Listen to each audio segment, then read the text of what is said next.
Welcome everybody back into NerdSesh. As always, I'm Carson Brever, and alongside me is Logan Camden, and we are back, baby. Nobody can stop us from going live post-game, no matter how much you want to, because the basketball is just too good, and we got to talk about it. Another fun day of action tonight, and we're going to start by talking about the matchup that closed the night. Very big game 2 between the Mavs and Clippers. Super highly anticipated series. Obviously, the Clippers didn't just take game 1 without Kawhi. They blew the Mavs off the floor. It was a 30-point game at the half. Just a humiliating performance for Dallas, but they bounced back, take one on the road here with Kawhi back out there. Logan, what was your biggest takeaway from this win for Dallas?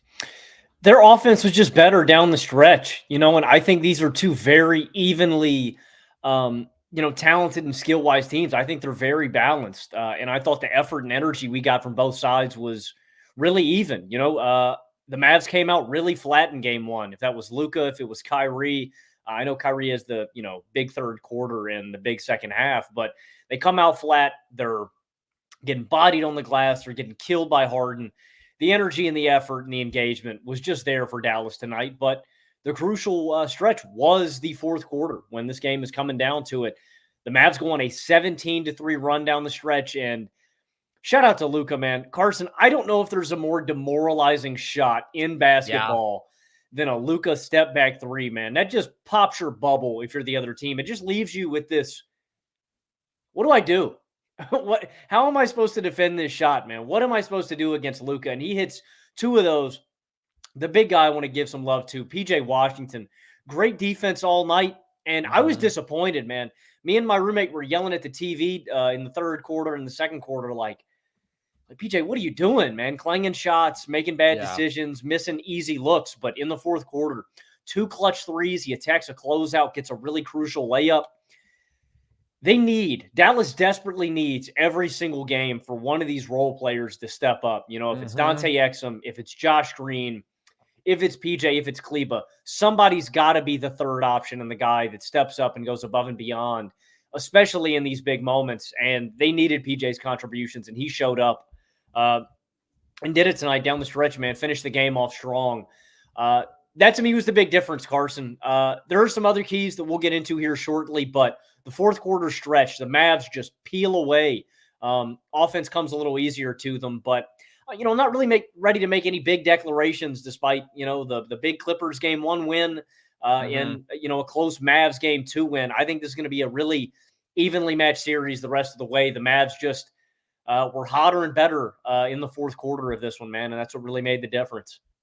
It's going to be a battle for sure. We're in for an awesome series here, but this fourth quarter is why you buy into the Mavs. It is having that sort of overwhelming star shot creation that you just think is going to guide you through a series, maybe multiple series, as long as you are good enough in the effort categories and as long as you're good enough defensively and you can hang physically in the front court enough. And in game 1, Dallas just didn't hang in any of those categories. Like, their stars weren't good enough in the first half. Luka particularly just didn't have a very good game, but their spot-up shooters were also clanging. They were missing good looks around the rim. Defensively, they were constantly in rotation, and they just didn't bring great effort there. They got smacked in the mouth by Ivica Zubac and his size and physicality. So this was a very good response on those fronts, because this still wasn't like a super pretty offensive game from the Mavs. This was a tough game. This was kind of a slugfest. They pulled through on the back of that in the end. But what we've seen very clearly is teams are going to test the supporting cast, because in game 1, LA really didn't throw many traps and blitzes at Luka and Kyrie, and maybe part of that was they pulled away so quickly in that first half. They still were willing to send help when necessary, obviously, and force the guys around them to knock down open spot-up jumpers, but it was clearly a different tone from the start in this one. Early on, even just trapping to switch, which I think was a really intelligent play from Ty Lue, we saw how easily in game 1, LA was able to hunt Luka Doncic on the defensive side of the floor. Whenever Dallas tried to do the same thing to him, whenever Kyrie had that matchup, it was just immediately, all right, who's the nearest defender? Kawhi, we're trapping to switch. Norman Powell, all right, I guess we'll just outright trap here. Just like, we're not going to let Kyrie and Luka cook against our weak points defensively on the perimeter in single coverage. And in this second half, man, they were dialing up those traps. And that's what I said would be the best game plan for them going into this series, just because Luka in particular is so overwhelmingly great that you want to get the ball out of his hands. And even though he's going to make the right decisions, although at a couple points they actually tripped him up legitimately with traps in this game, he's generally going to get the ball out to the right people, but then it's okay. Can they make the right decisions? Derek Lively from the middle of the floor. Do they just have good enough spot up shooters? If it's PJ Washington and Derek Jones Jr. eating up a majority of those minutes, those are two spotty spot up shooters. And if I can live with their corner threes as opposed to Luka just comfortably working against me in single coverage, I'll probably take that. And that was working for LA in this game. It allowed them to take the lead again in that third quarter. But then, like you said, I mean, that big Mavs run was a combination of the stars heating up and their special shot making, but also the supporting cast starting to deliver. And PJ Washington is so important for this team, dude. It is legitimately fascinating. Like, I am all in on just seeing where this PJ Washington roller coaster goes, because he's so important for them defensively and in terms of size. And he's been really good there taking on difficult matchups. His length is so impactful. And offensively, he's the dude who is never afraid to take shots. Derek Jones Jr. isn't always going to want to take those shots. Like, PJ will take 15 shots in a game if you let him. The game that I watched in person, them against the Warriors, he took 20 shots. He'll take those floaters if he has a 4-on-3. He'll cut to the rim and he'll attempt those looks around the rim. And of course, he will take those open spot up threes, but he just doesn't always make them. But to keep shooting after he started 2 for 7 was legitimately very important. Kleba knocks down 2 catch and shoot threes in this game, including a very big one.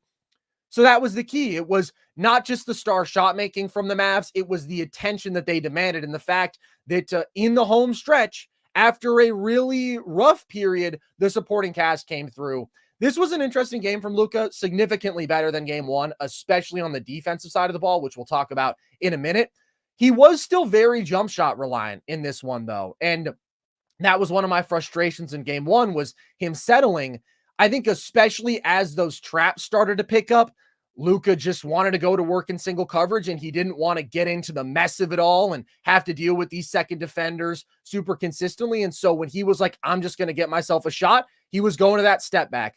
But when it mattered most, he rained them. He didn't have the hottest jump shooting game overall, but when it mattered most, like, he just delivered. He really is one of the most disgusting, difficult shot makers. And you say it, dude, demoralizing is the word. Like, Luka steps back, rains that on you. That has happened to the Clippers so many times, and he's so confident in those shots. So props to the Clippers defense for making these stars work and giving them different coverages and forcing the ball out of their hands. But this is what makes the Mavs so scary. It's when they play hard and then Kyrie and Luka do their thing and the guys around them just play well enough. There's a lot of firepower there from the stars. There's a ton of firepower, and that's why you buy into them in these close games. You know, the Mavs, after the PJ Washington and Gafford trade, you know, when they were at full strength, I mean, this was one of the best clutch basketball offenses, point blank period. You know, and when you have that kind of firepower with Luka and Kyrie, it's deadly, man. You know, because it was Luka hit 2 big pull-up threes and Kyrie hits one, and then you're just sitting there going, I mean, it's not like you can do anything. They doubled Luka when Kyrie was 1 pass away. You can't do that. Yeah, dude, and Luka didn't even see him, man. There was another possession where Luka didn't see him at all too late. And you know, the Mavs, I thought the Mavs did a much better job in this game specifically of matching up with Big Zoo. I thought that was going to be a key, you know, after last game. It just looked like Zoo is going to be a mismatch problem all series long. And I really enjoyed, Carson, how they got physical with Zoo early. You know, they let him know immediately this is not going to be the same kind of game. And it had ripple effects later in the game where Zoo didn't want to go. Like, there were possessions where he would have a mismatch in the post or have an easy post hook, and he second-guessed himself and kicked back out. And then in the fourth quarter, you know, he had easy baby hook looks that he's missing. And I directly correlate that to the Mavs being really physical with them, actively, like, you know, just not letting them have anything easier, get into a rhythm. And I thought that was a huge key. Like, Zoo to me is the kind of guy and has the kind of archetype that can really disrupt Dallas, where he can get to his look. I know Kleba matches up with him strength-wise. he can just go over the top of Kleber. Mm-hmm. Gafford and Lively. Gafford's a little too short and a little too thin to really disrupt him. Lively was the guy with his length that really disrupted Zoo all game long. And like you said, man, the energy, the effort, everything. And that's going to be the recipe for Dallas to win basketball games, man, is keep it close. Play, like you said, man, play well enough in these exterior areas where they can just pull away right there at the end and get their offense going. I also didn't like the Clippers' late game execution. I wanted Kawhi to get a few more touches, and I wonder if he isn't at 100% or wasn't feeling it. I know his jumper wasn't on. He's 0 of 5 from behind the arc in this game. So, I wonder if you're just riding the hot hand and going, hey, PG, go and find their bucket. I wanted Kawhi to get a few more touches, man, because there were spots late in the early in the fourth quarter where, Kawhi's just getting it. He's diving through the lane. He's getting to his spot. I thought he should have had a few more touches. But Dallas really course corrected in a lot of different areas. And the final difference to me too, say what you want, man. Shooting variance is always going to determine a series. Yeah. Clippers were cold, man. And the Mavs weren't. Like the Mavs shoot 14 of 33 from behind the arc. The Clippers shoot 8 of 30. The 3-point shot is a, big key for this series. And it is a huge component of both of these teams' offenses. So game to game, it's like sometimes that's going to make the difference. The Mavs made 6 more threes than the Clippers did. And they hit their open looks and the Clippers didn't. And that's going to be a key for every series. But for the most part, I thought Dallas really corrected on a lot of their mistakes, specifically the matchup with Big Zoo, man. Big Zoo can wreck this series. And I think every single game, Lively, Gafford, Kleber, whoever they're trotting out there has to make life difficult, play him super physical. And they did that tonight, man. I thought that was a huge key to this game. Absolutely. It's really interesting how little Gafford we've seen ever since he obviously struggled mightily early in game one with Zoo just bullying him out of the post. Like Lively has been more ready for that matchup because he offers the length. Kleber has been the guy most willing to engage in that physical battle. And I think Kleber has just been really valuable in this series because of his defensive versatility. And when he knocks down a couple spot up threes like he did in this game, then really helps to have that sort of 5 outlook, especially as you are having your best players trapped quite significantly, like just over and over again. This was a much improved defensive effort from Dallas, really across the board. You mentioned the physicality with Zoo just from the start. You felt a difference there. Overall, it was just a more physical tone that Dallas set in this game defensively. Better job mixing up coverages on the Clippers stars. And Luka was just better defensively in this game. It was a really abysmal effort in game one, and we saw it early. James Harden having a mere coffee screen for him, and then it's just, all right, let's go to work on Luka. And he was offering no resistance. He was just a nice little runway to the rim, and that was not the case in this game. He gets beat off the bounce a couple times, but I thought held up better, played with much better effort. Both he and Kyrie made a couple valuable plays with just their hands and instincts, which we know is where they are going to have their value as defenders when they're engaged. And it's like you said, the Clippers missed some shots that they would have made in game one, but this was absolutely a significant improvement from a Dallas team defensively that just didn't look ready in game one. And their offense was the bigger issue, but this was definitely a better defensive game from Dallas as well. At the same time, we didn't get the best Kawhi in this game. And that's something that we're going to have to monitor because this is not an insignificant amount of basketball that he's missed. I believe it was their last 8 games of the regular season. And then once you miss a game one, like, you know that that's a real injury. It might just be right knee inflammation, but for Kawhi, like that's a problem. And it just didn't feel like he had his legs under him in this one. Like he was able to get to his regular spots. He was able to play with that physicality and pace that makes him so great in these playoff environments, get to mid-range. And then he was just consistently missing short. And that's where I just felt like it doesn't look like maybe he has his normal lift. He just doesn't have the same lethal jump shooting from that range and from beyond the arc right now that we're used to. Like Kawhi is an unconscious pull-up shooter, and he just wasn't in this one. We have to see more, of course, but you didn't get the Kawhi that you normally expect in these playoff environments, and health 1,000% could be a factor there. Same goes for Harden, although I thought Harden did a really nice job of compensating for the fact that he had an off night from deep because he was just 2 of 10, and he put on that step back clinic in game one and was raining threes. And in this game, he wasn't. He was missing a lot of those similar looks, but he still worked his way to the mid-range, which we saw was a key expansion in his postseason arsenal last year. even though he lacked that rim pressure and rim finishing, he was able to carve his way to the mid-range, and even there he draws some fouls, and he got to the line a lot in this game. He takes 9 free throws and consistently made good decisions as a facilitator. So he still had a huge offensive impact on this game, even though his pull-up shooting was off. But this is the challenge with the Clippers. It's when that pull-up shooting is off, like that is the basis of the offensive arsenal for your 3 best players. And you're able to get Zeus some looks in the dunker spot and dump off to him and whatnot. But like ultimately, you lack that sort of consistent rim pressure. And when Luka is so jump shot reliant as he is right now, you can say the same for the Mavs. They just end up being the one who make their shots down the stretch in this one. But we know that he has that physical dimension. He has that ability to just consistently pressure the paint in a way that no Clipper does. And they just kind of went with their jump shots in this game, and they weren't falling. The one encouraging thing I'll say about that is I thought Kawhi was pretty effortlessly able to get to his spots. He was. For the most part in this game. Like you talk about the physical imposition that Luka has, Kawhi has that too. And for the most part, no matter who they threw at him, he was able to kind of maneuver and get there. The shots weren't falling, you're right. But that's the thing, man. Both of these teams are really jump shot reliant. And considering the deterrence that both these teams have at the rim, nothing is going to come easy there. Like that one finish Paul George had, God, he's so nasty, man. In the fourth, that one where he went under the rim, took that extra step, and then finished on, is just so nasty.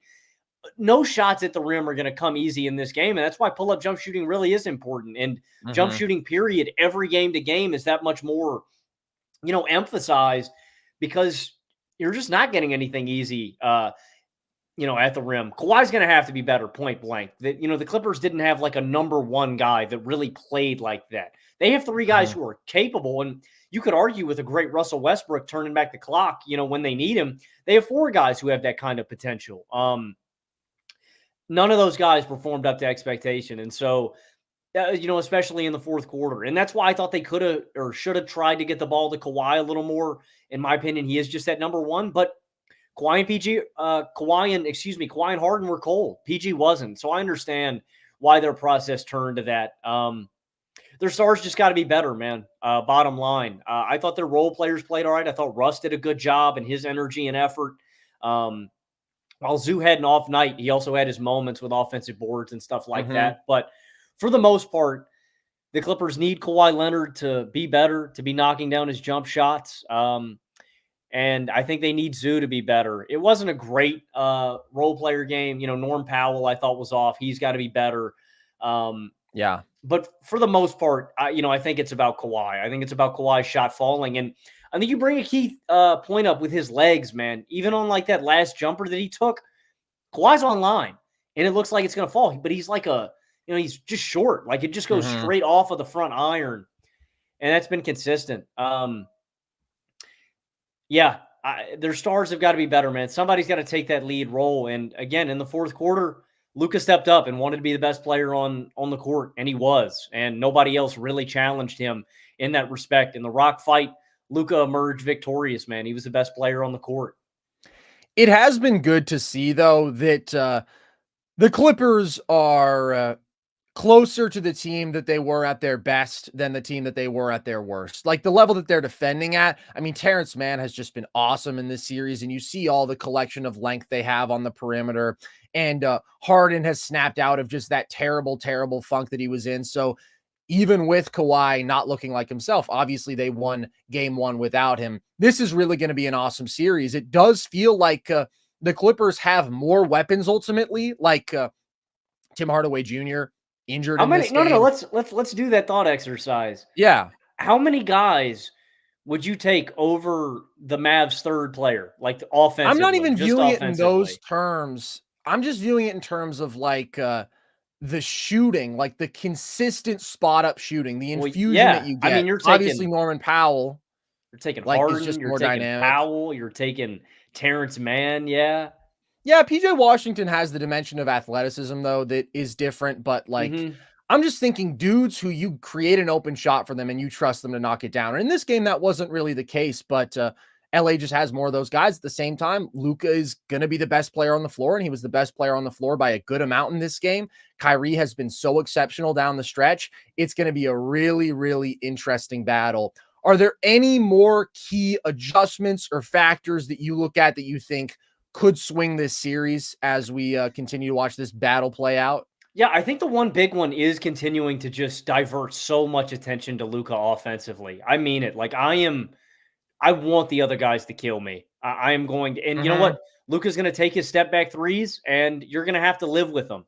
Ultimately, he does shoot 5 of 14 from behind the arc. That's something that you need to capitalize on if you're the Clippers. Like, that's a lot of dead possessions. I think that's the right game plan. And Luka's just so hard to defend. We can talk about his skilled shot making and how physical and strong he is. The thing that makes him so hard to guard to me, Carson, is like the way he changes his mind at the last second. Like how there can be 4 seconds on the shot clock, and if that guy in the help side corner moves off a foot, 6 inches off of his guy, even if Luka is midway through his jump shot, he's got the ability to just fire that thing right to the corner or fire it to the wing or get it to the open guy. Like, you really have to defend. It's like Jokic, man. And that's what makes these guys so unstoppable is it's like all 24 seconds of the shot clock. They are going to make you defend for all 24. And that's really what makes Luka unstoppable is he's got a counter to everything, man, because he's such a good shooter, because he's such a good playmaker.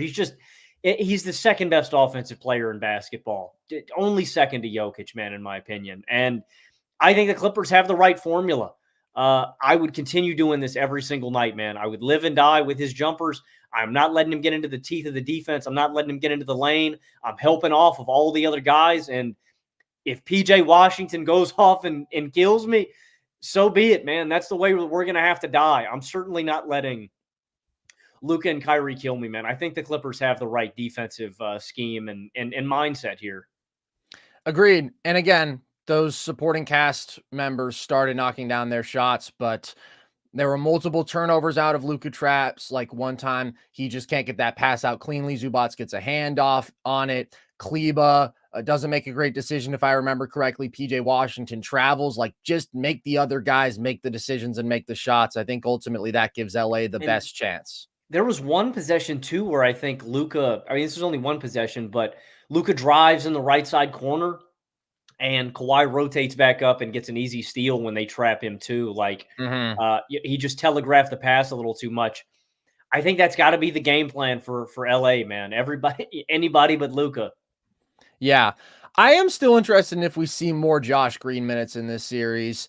He came in, he picked up a few quick fouls in this one, but boy, does he just bring that energy and that athleticism, man. I mean, he picks up 7 boards in the 14 minutes that he's out there. Of course, he doesn't make his 2 spot-up jumpers, and that's going to be key in just determining who plays, like who can knock down those spot-up jumpers. And that's where, even though I think Derrick Jones Jr. did a lot well in this game in terms of perimeter defense, his activity on the glass, I just worry about a shooter that questionable out there on the floor that consistently. So we'll see. I really view this as the highly competitive series. I picked the Mavs beforehand. I feel good about that. This was a game that they had to steal, but like these are 2 very evenly matched teams, and it is going to be fun watching this continue to play out. All right, we're going to take a quick break. Then we're going to talk a little T-Wolves Suns, just to give you guys some quick words from DraftKings here. The 82-game preseason is in the books, and it's finally time for the real season. Don't miss out on any of the NBA playoff action at DraftKings Sportsbook, an official sports betting partner of the NBA. From the play-in tournament through the finals, DraftKings Sportsbook has you covered with same-game parlays, live betting, odds boosts, and so much more. Download the DraftKings Sportsbook app and use code NERDS. New customers bet $5 and get $200 in bonus bets instantly. That's code NERDS only on DraftKings. The crown is yours. The Minnesota Timberwolves, Logan, are up 2-0 on the Phoenix Suns. And game 1, of course, was electric just because of the Anthony Edwards 18-point third quarter that we got. This game was quite different. Ant only gives you 15 points on 3 of 12 shooting. Karl Anthony Towns only gives you 12, only plays 24 minutes in this game because of foul trouble.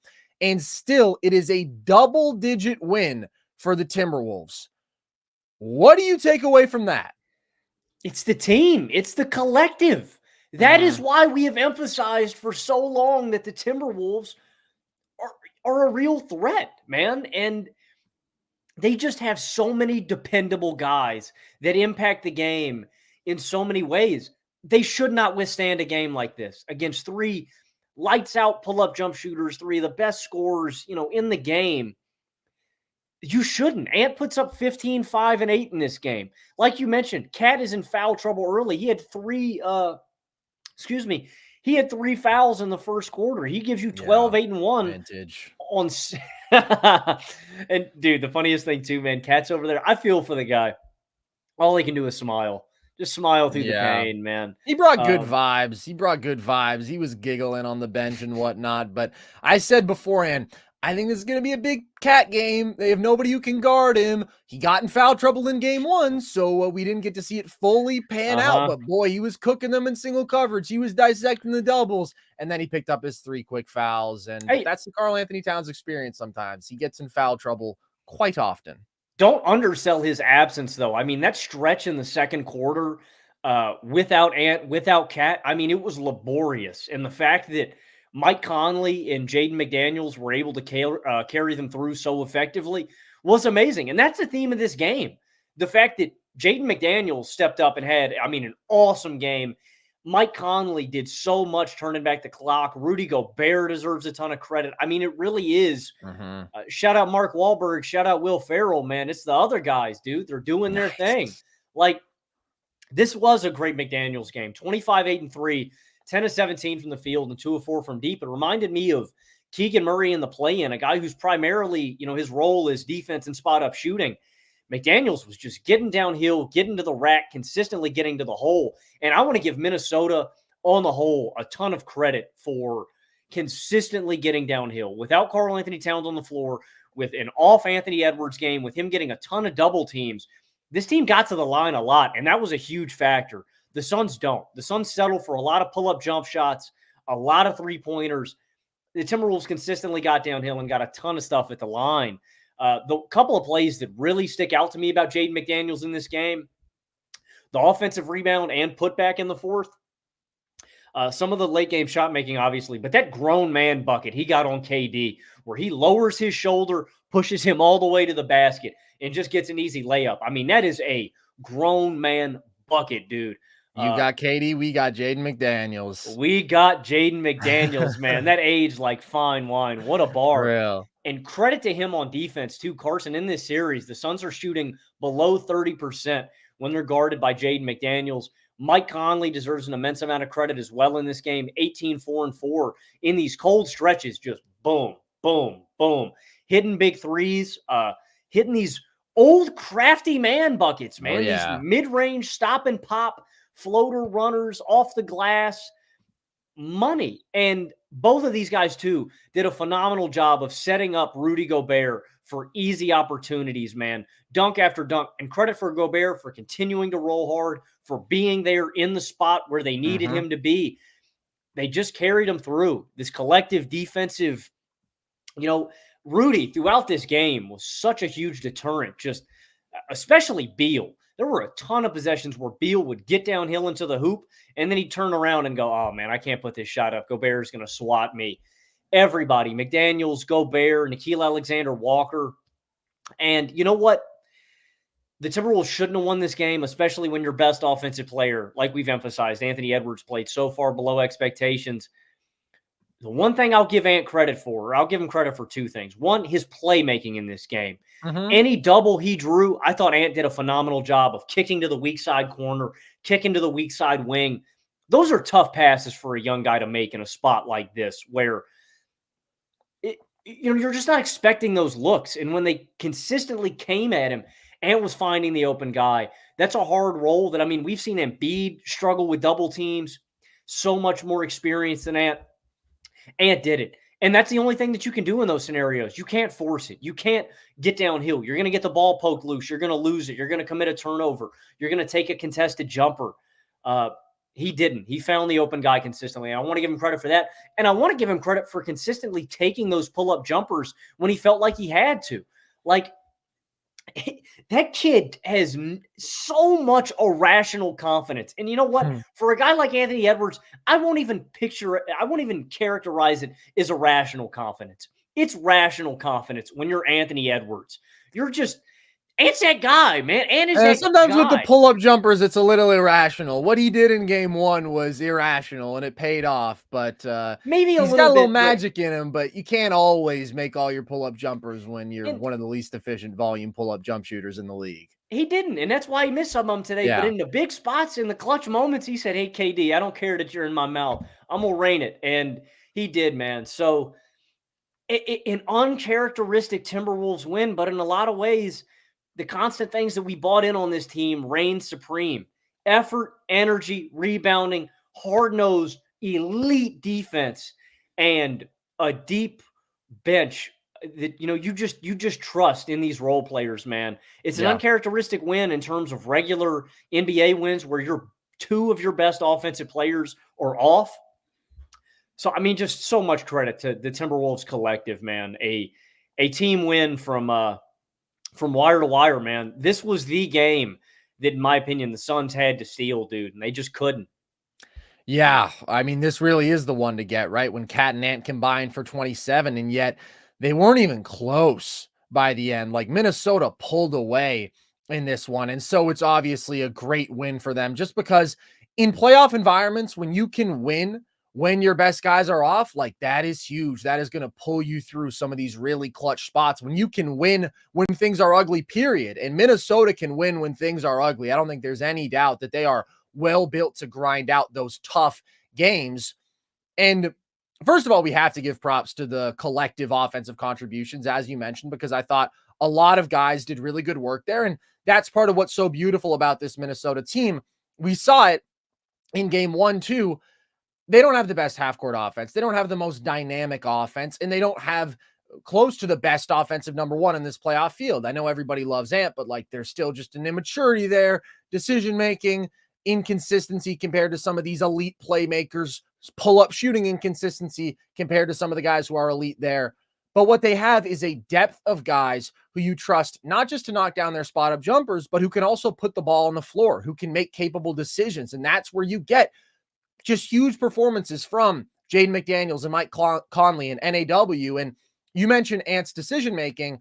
Like, I thought this is a really tough matchup for him. And I think this is going to continue to be the game plan against Ant. It's to force him to beat you with his passing and bait him into these pull-up jumpers because he's just not wired to pass out of those doubles every single time. But if you're just loaded up, right, ready to help immediately on every drive, then he's going to settle for those pull-up jumpers. And that's ultimately what it is. Game 1 was awesome, but it is settling. And so that's why I didn't view that as like a super sustainable route for Ant to have a really good series here. But he made good passes for the most part out of doubles in this game. And it was a mixed bag, I guess I would say. There's a couple spots where he over dribbles. He does force the issue as a pull-up shooter, but also just putting the defense in rotation, right? Swing pass, and then you trust the guys around her to make that extra swing pass, and then it's boom. You're attacking with an advantage. Like the Suns can't rotate that quickly. And Jaden McDaniels was awesome. It was super impressive how much of this was not just about spot-up shooting, as you mentioned, how much of it was attacking closeouts, even just flat out getting himself a bucket at a couple points. Conley is so valuable, not just because he's an elite spot-up shooter, but because he is such a good decision maker, because he can just control the pace of a game in a stretch, get you good looks out of pick and roll, get to his floater, feed the big man off the roll. They just have a lot of good basketball players, man, a lot of good basketball players, and that's how you win a game like this. Also, though, what stands out more to me, even than like the collective role player offensive contributions, is just how exceptional this defense is. This Logan is not, to me, even like just average best defense in the league. This is like the kind of defense that comes around once every few years, man. Like this is an exceptional collection of defenders here. This is a Suns team that may have some flaws offensively, and we'll get to that, but ultimately, like, just has dudes who in single coverage are supposed to give you buckets. Like, they're such great shot makers. And Minnesota is consistently across the board holding up in single coverage on these dudes. It's so impressive. Jaden McDaniels, we know, is all defense, should be all defense, one of the best perimeter defenders on the planet, but his screen navigation here, his length is just absurd. He is constantly on top of you. NAW gives you 31 awesome minutes, and that's what we saw in game 1 too. Like, I can talk about how Cat has an opportunity to go crazy offensively in this series. They're surviving stretches without him because they have so many good wings, so many good perimeter defenders, so many capable shot makers and ball handlers offensively. NAW is one of those key dudes who's just awesome defensively. The collective length they have makes just finishing around the rim so difficult. And they're playing physical with these guys on the perimeter. And these are ultimately skilled shot makers, tough shot makers, but not high-end athletes and not dudes who are specifically built for these physical environments that they're having to deal with. So it's just such an impressive collective defensive effort. And Rudy Gobert, of course, is the crown jewel of this defense, and he's the defensive player of the year, and deservedly so. And I hope everybody's taking note. I hope the people who have this vision of him, like I said last week or whatever, that he's Brook Lopez, right? That he's immobile, that he can only sit and drop, and in the playoffs, he just gets exploited because it's, you just pull him out into space, and he can't do anything. He falls over himself. Gobert is balling out in this series. He's balling out offensively. He's been aggressive as a finisher. He even went at KD on a mismatch in this game, which I love to see. That's an area that he's really improved this year compared to his Utah years. But it's the switchability, man. It's his ability to cover anybody, which is ironically the thing that has been maligned about Rudy over the years, this perception that he can't guard in space. He has given these dudes trouble with his length. And by the way, Naz Reid and Cat are holding up in space against these dudes too, which maybe isn't the best look for the Suns offense. Like, those dudes are playing hard. They have the length to bother you, but they just can't really get a step on any of these guys.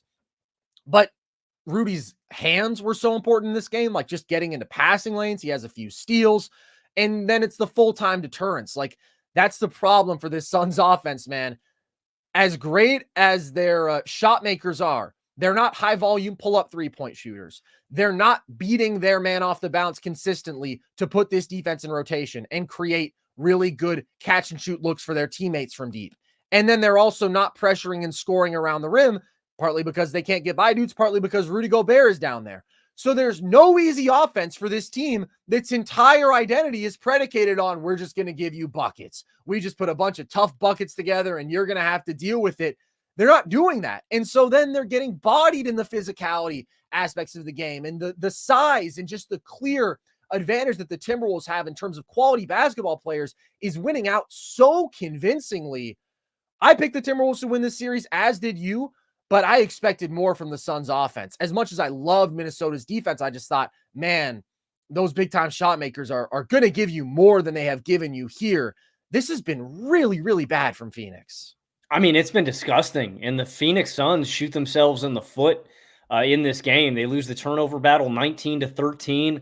They get beat 31-2 in points off turnovers. I thought all of the big three was pretty disappointing today. Specifically, I thought the worst was Devin Booker. All of Twitter was talking about his hands and his handle and just his inability to hold on to the rock, man. But nothing has been easy. And for the Suns to steal a game, it's like these guys are going to need to combine for somewhere between 75 and 90 points a game. And it's all going to have to be on lights out pull-up jump shooting. So you're going to have to ask KD, Book, and Beal to just never miss. And, I mean, that's the idea. Like, Minnesota wins out in basically every other category. And it's been a disappointing first two games. In this one, Carson, D-Book, KD, and Beal combined for 52 points on 18 of 45 shooting. That's 40% from the field and 3 of 12 from behind the arc. That's 25%. Of the Suns' 19 turnovers, they also combined for 12 of them. So, I mean, just an abysmal game from the big three that you can't have. And I think somebody in our comment section brings up a very interesting point. To me, the Suns do need a point guard. It's like I've been saying this all year long with their process and their execution. There's no order to the Suns. Yeah. And like, you just notice this with these other teams. And that's why I think maybe it's going to take another year of Phoenix just playing together to build this chemistry and this rhythm and this hierarchy. When Anthony Edwards is on the floor, what do the Timberwolves do? They get him the ball. He's their lead guy. And then they let Ant dictate. With these other great teams, it's like for the Clippers, who's hot? We're going to get PG the ball. He's our guy. with the Mavericks. Luka's our guy. We're going to get him the ball. And with the Suns, it's this. All right, it's KD's possession. All right, it's Book's possession. All right, it's Beal's possession. And in some of these scenarios, these guys don't have the skill sets to deal with what they need, like a real point guard. Like the Timberwolves have Mike Conley, and Mike Conley is going to control the game when I need him to control the game. He's going to strangle the pace and slow it down. He's going to methodically work the ball when we need to it. And honestly, Carson, this might sound crazy. You as our basketball authority on the internet here, I need your opinion. Dude, I think the Suns' best offense comes when they let Grayson Allen touch the ball first, and they let Allen dictate. And most of the time, he's just kicking it to a star and then getting out of the way. But what that does is it just adds one more action to this. It's layering the offense. It's not just, hey, KD, isolation possession. And to KD's credit, I think for the most part, I'll give a ton of credit to McDaniels and this crew for making life hard on him. KD, for the most part, has been able to get to his spots. Has his shot been falling? No. But he's been able, to the most part, get to his spots. But what I'm saying is when you layer it with these actions, you're just making the defense think one more step. And I think one little thing like that just may open up everything. Like when they let Allen gets one of the Suns' best role players all season long. He gets 17 minutes in this one. The one possession where they let him do that, he kicks it to Beal. The two guys drop with Allen, and he gets a wide open jumper. Like, I don't know, man. There's something that, and that's why I never picked the Suns to go far in these playoffs. There was something about their process and their track record this regular season that I couldn't buy into this overwhelming talent. You know, consistent turnovers, consistent meltdowns in the fourth quarter, consistent faltering in the clutch. And there is just a bad process with the Suns, man. They can have the talent, but there's just not a continuity, a chemistry.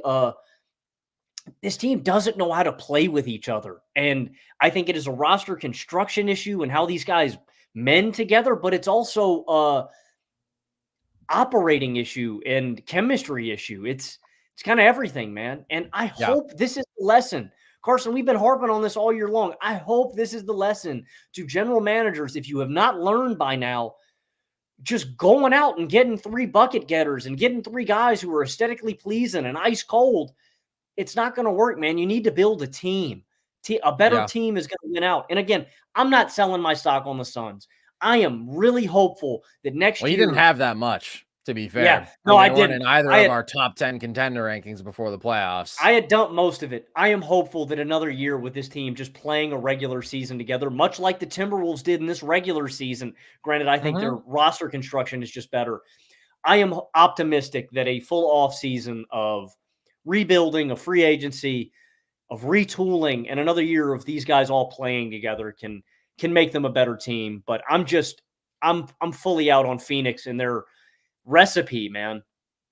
They're playing pickup out there, dude.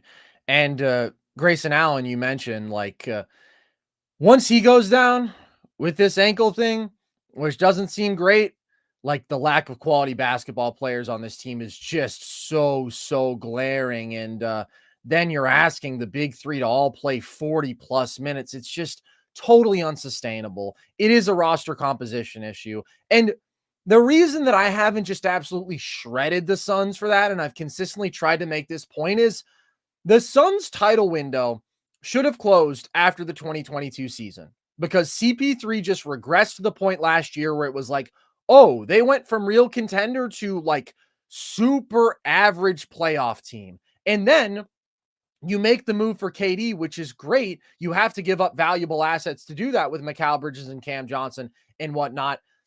But we shouldn't have assumed like, oh, this is going to make them contenders, because they were coming from a really just like slightly above average place. And then Bradley Beal, it's like, if you could add a player of that talent level, would the skill set that I chose be another guy who, can play without the ball and has a little bit more quickness, but like primarily is an on-ball, tough bucket getter, not great playmaker, solid there, just like my 2 best players? No, but they were dealing with a bad situation. Like CP3 was not a good asset at that point. So that's where it gets complicated. This was a sinking ship. Now, maybe they would have just been better off saying, okay, so that window is over. Now we build towards the Book, Mikal, Cam Johnson window, right? Depends on how highly you think of those guys. They would absolutely need another real star level guy in there if they wanted to make noise. But maybe that was what they should have done. But to me, it's like the Beal thing. At that point, you're just dealing with a tough situation, trying to make the most out of it. And it's a value proposition. I'm glad you make that point, Carson, because I do repeatedly harp on this on that show. But in the Suns' individual situation, when we're just looking at Phoenix, I think that we're handicapped because they had already made the KD trade. I think you're right. Like, if you can go back and not do the KD trade, that's probably the one that you redo because, and I really wonder if you do it again, man. And this isn't a knock on KD and what he brings, but again, just what he handcuffed you to do.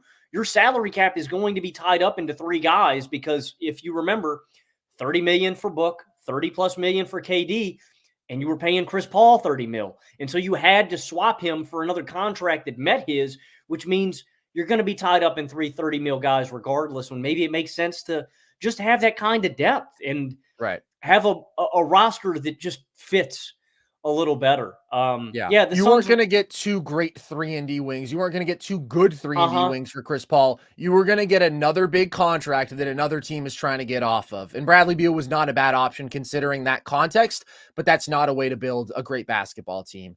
And I think you hit on a great point just with like the directionlessness here. It's so glaring. It feels like they're playing pickup basketball, dude. It is so drastically different than what we see from like the standard for NBA offense today, which is the Denver Nuggets. When you just think about how much set offense they run, like they have great personnel, but they are constantly running designed actions. And within those actions, they have so many counters baked in, and there is so much intelligent off-ball movement, right? Defenses are, as you say, just constantly having to think and stay dialed in.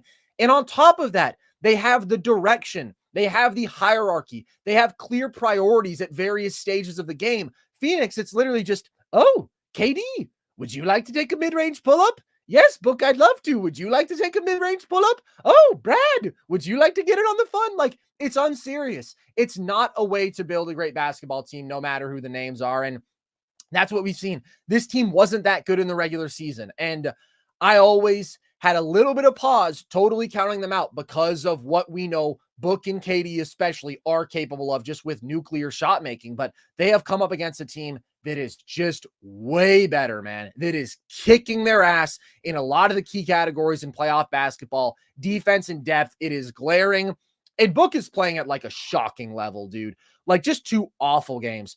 Legitimately, I had to wonder if he had perhaps lubricated his hand before the game. Like that was such awful ball security.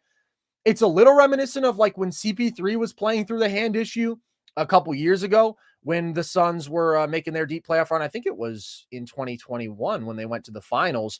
And he's just like clearly having some issues with ball security. I don't know what's up with Book, but his shot making is off. His ball handling is atrocious. And this is a tough matchup on top of that. So it's just so many tough pull-up jumpers, man. Like that's really all there is to it. And you go down Grayson Allen, it's over. Like you just don't have good basketball players on top of these guys who have redundant skill sets and aren't able to carry the defensive load that you need them to and aren't built for the physicality of this moment. And the one final aspect I want to hit on with this team and their roster construction fundamentally and why it doesn't work too, it takes that much more time to get everybody in rhythm because there's not enough ball to go around. Like at the start of this game, KD, Beal, and Book are all getting to their spots. You know, getting to where they wanted to go on the court was not an issue. They all got to their bread and butter looks. Well, except for Beal. Beal was kind of like just legitimately off, like blew a dunk, fell down one position. He had a bad start. But that's my point is like for all of these guys, you want to get to your shots early. You want to get them falling. When there's another guy that you got to feed and get looks to, it's like if your shot isn't falling too, that's that much more longer that you have to wait to get your look and to get dialed in. And Beal didn't get dialed until the second quarter. Book didn't get dialed until the second quarter. KD had it going for a little bit and then got cold. It's just flawed, man. It's just flawed. And let me ask you one final question. I'm not ready to stick a fork in Phoenix, and maybe we'll revisit this conversation when Phoenix is actually eliminated. Would you shop any of these guys like in this in this offseason if you could? I just think it's tough, man. I don't know that you're looking at a really hot market out there for like a Bradley Beal, for example, but they're not in a good direction. Like they're not close to contention, in my opinion. And they have so much cap tied up in these guys that they don't really have certainly the assets and they don't have the cap flexibility to make a bunch of great moves on the margins. Like we praised what they did in the offseason because they were working with nothing. They were working with no picks and no caps. Like it's really, really hard to build out a good playoff roster like that. And this was always my thing, man. Phoenix can be a good offense. They're going to be an average defense. And in playoff environments, that means that basically everybody else is defending at a higher level than you. But even offensively, where they have this phenomenal skill and tough shot making, if you're not getting high volume threes and you're not getting high volume looks at the rim and you don't have a single great playmaker, like you're just not going to be a great playoff offense. You can be a good one. You're not going to be a great one. And Phoenix needed to be a great one. So I don't feel good about the state of this team. I'm not going to discount the fact that they could win a game. Maybe they even hold serve in Phoenix. Teams are winning at home very consistently in these playoffs. I wouldn't bet on it. I think they are just completely outclassed right now. I think Book will play better, but I don't know. I thought he would play better after game one, and then he didn't really. Minnesota's just much better. I'd be really quite surprised if they didn't hold on to win this series. And I'm excited to watch them do battle with Denver, man. Like this is a really, really good team. And it's a very unique counter to Denver in how huge they are, how well they defend them. It's going to come down to, can they produce good enough offense in the half court to hang with Denver? And that's where Ant's really going to be tested. Because again, this is going to be the game plan for Ant. He is going to keep seeing doubles consistently. He is going to have teams testing his pull-up shooting. Game one, pull-up shooting was there. Game two, it was not. And that will be a key determining factor for the ceiling that this Minnesota team can ultimately reach. But really good win for them, all things considered. Let's talk about the last game of the night here, Logan. Let's take a trip out east. Pacers-Bucks. Game one here, much like what we saw in Mavs-Clippers, star player out for the home team, and they deliver an ass-kicking nonetheless. Giannis still out in this one, but the Pacers come back, pick up a nice win on the road. What did you take away from this one?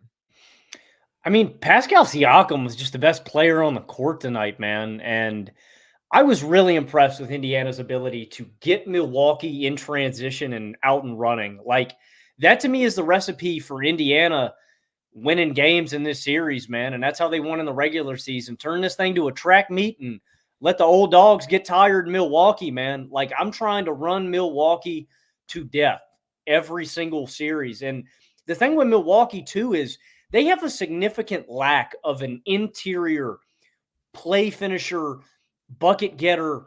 Oh, yeah. There's really nobody, that can really swing the game on the inside. And that's an advantage that without Giannis on the floor, Indiana has in Pascal Siakam.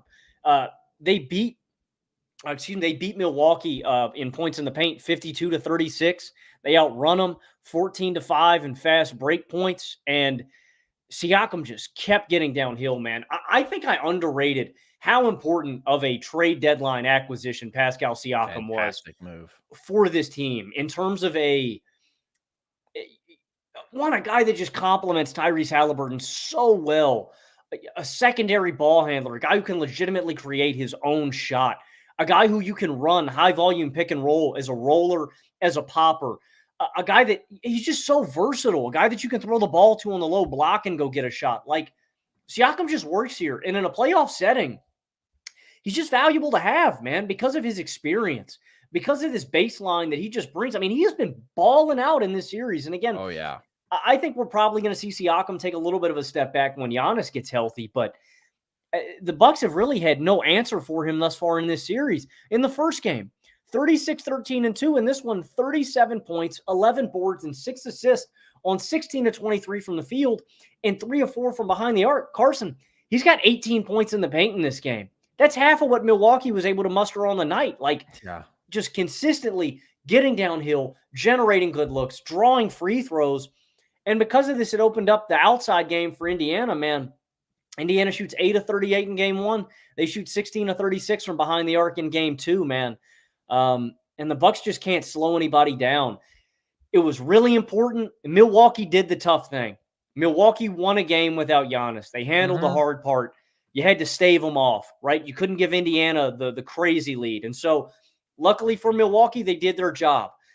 Now you're just sitting here, fingers crossed, that Giannis is going to come back at close to 100%, that he's going to be ready to go and to give you 30 to 40 minutes, and is going to be really impactful on both sides of the ball. But I think Indiana's got a really good formula, man. I think they're deeper than Milwaukee.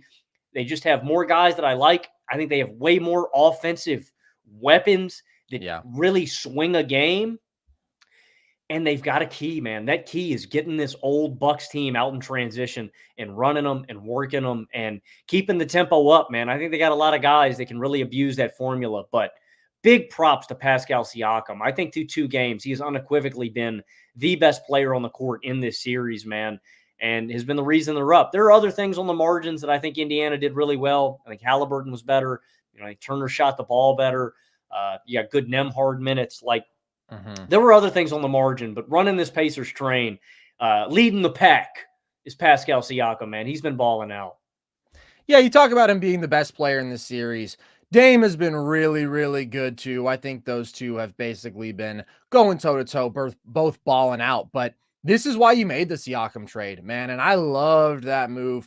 And I think there's a lot of teams that are probably kicking themselves passing up on opportunities over the last 2 years. Golden State, we know that Dallas was strongly rumored for a time. This is a dude who basically every team can use, a big mismatch attacking forward who can run inverted pick and roll for you, who can finish as a roller, who has been incredibly effective as a mid-range shooter in this series, who even in this game is knocking down his pick and pop threes and his spot up looks, one of the best transition scorers in basketball. A man who can impose himself physically and athletically like that, but then also deliver the touch shot making and the decision making and do it in so many different ways. Really, really valuable in a playoff environment like this, especially when Hallie is still being passive. This man was just sealing off every mismatch that he could. And you gave him a cross match in transition. He was going to get a bucket on that little guy. And he was shooting over the top of everybody. This is the thing. Milwaukee's defense is not good, man. And they did not defend well in game 1. Indiana missed a lot of open threes in game 1. A ridiculous amount of open threes. In fact, I have this stat here. Shout out Hoop Venue tweeted this out. They shot 6 of 31 on wide open threes in game 1. It was an exceptionally rough shooting performance for them, considering the quality of looks that they got. That shooting came through in this one. Miles Turner was significantly better, right? Just the entire supporting cast was much better, but Siakam is the guy who is just consistently creating great offense for himself and others. Cause he's only going to be able to go at Dame out of the post so many times before Dame starts just gambling, right? Just starts taking risks, trying to poke the ball out. And that happens in this one. And then Siakam stays composed, kicks out to Miles Turner for a wide open 3. It was fantastic from him. They played fast, as you mentioned, which is a key.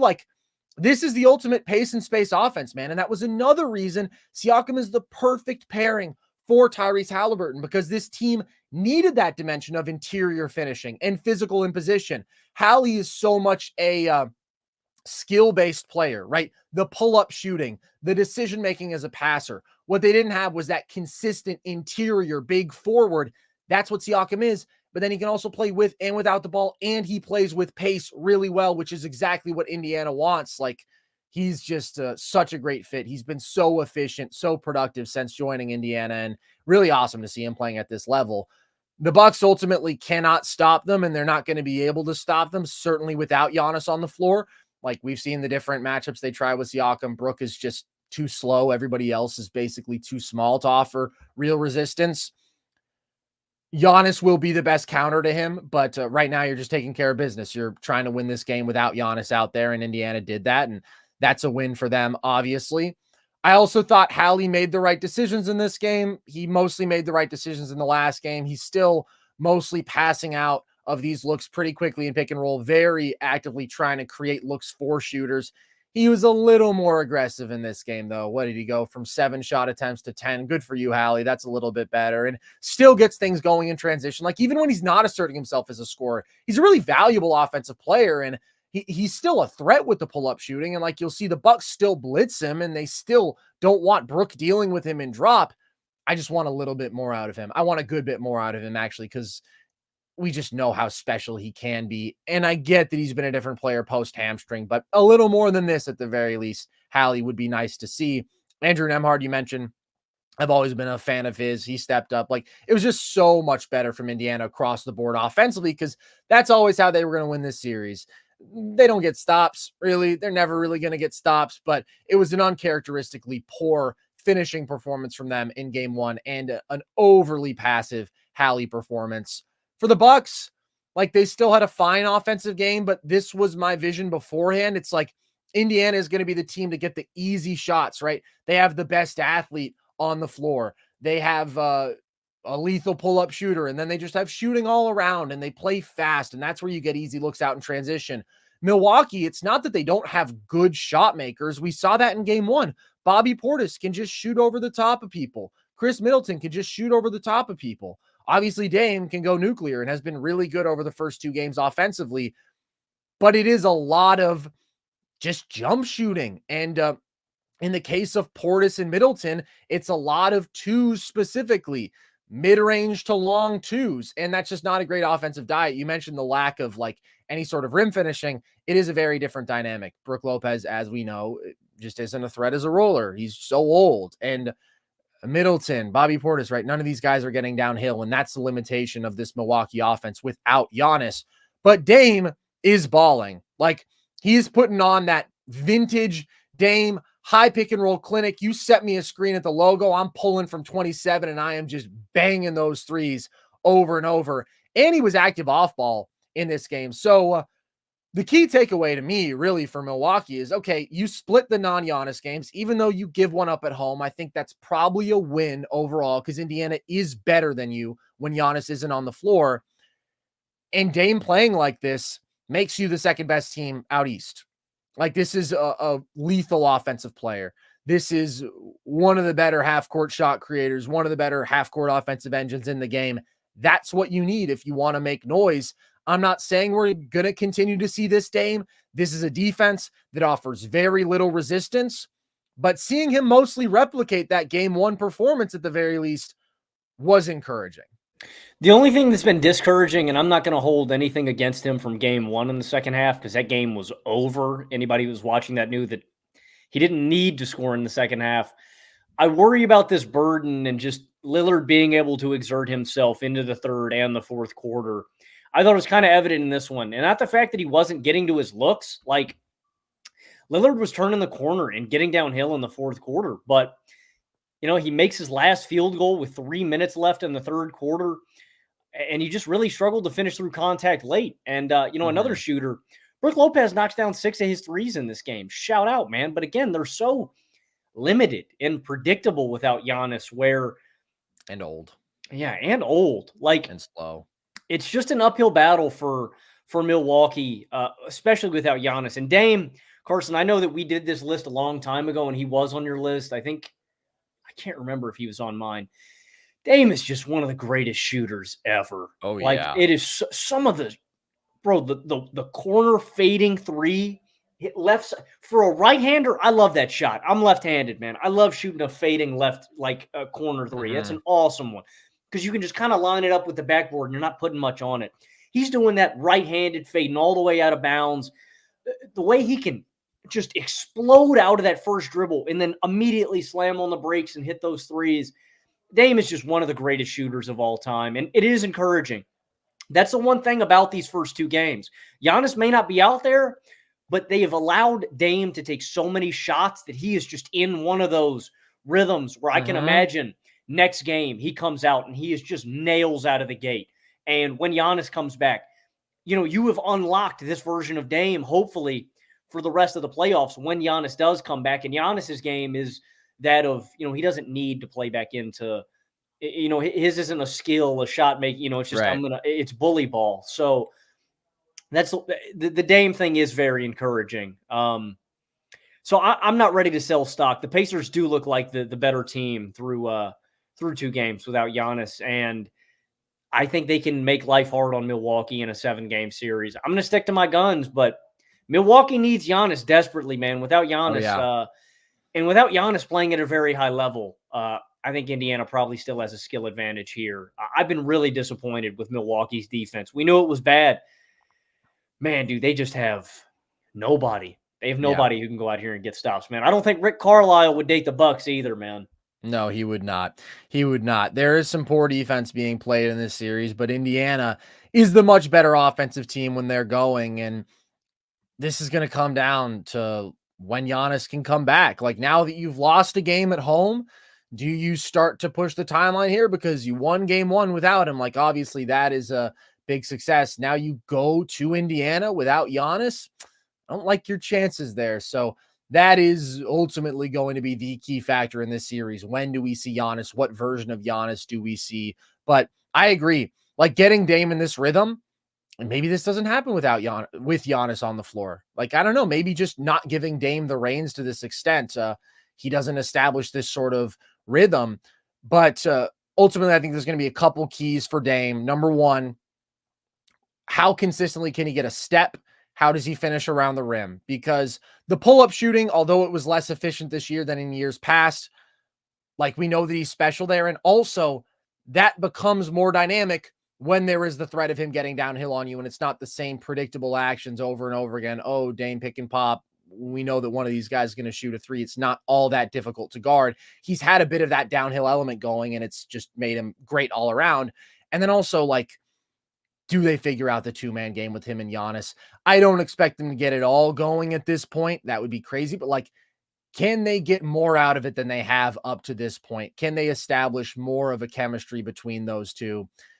If that happened, then the Bucks would be a different team. They would be closer to the team that we visualized preseason. I'm not ready to wipe away all the concerning stuff that we've seen. And obviously, like, this is a game that they lost convincingly, but just seeing this version of Dame is a good thing. Indiana's tough to stop, though. And Indiana's really tough to stop if you don't have Giannis out there. Any final thoughts, Logan, before we get out of here?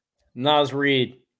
Naz Reid played today. Naz Reid wasn't that great today. Unfortunately, didn't have his signature moments, didn't have a sick in and out dribble, didn't have a sick three, didn't have a sick dunk. I mean, I'm just going to have to do, he's still Naz Reid, though. I'm just going to have to disagree.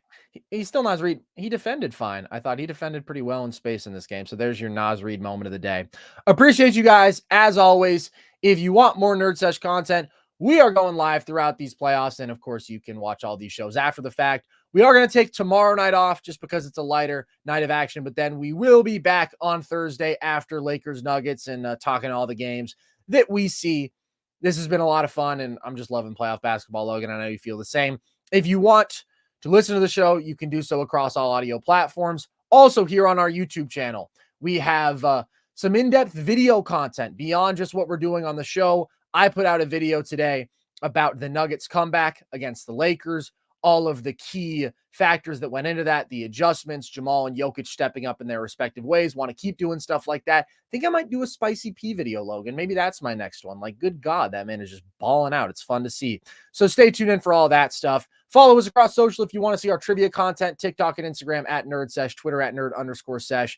Buy that hat right off Logan's head at thevolume.com. Join our Discord if you want to talk with the fellas and Matthew Sponhour. The link to that is at the link tree across our social media bio. And with that, as always, I have been Carson Brabber. I have been Logan Camden. And this was NerdSesh.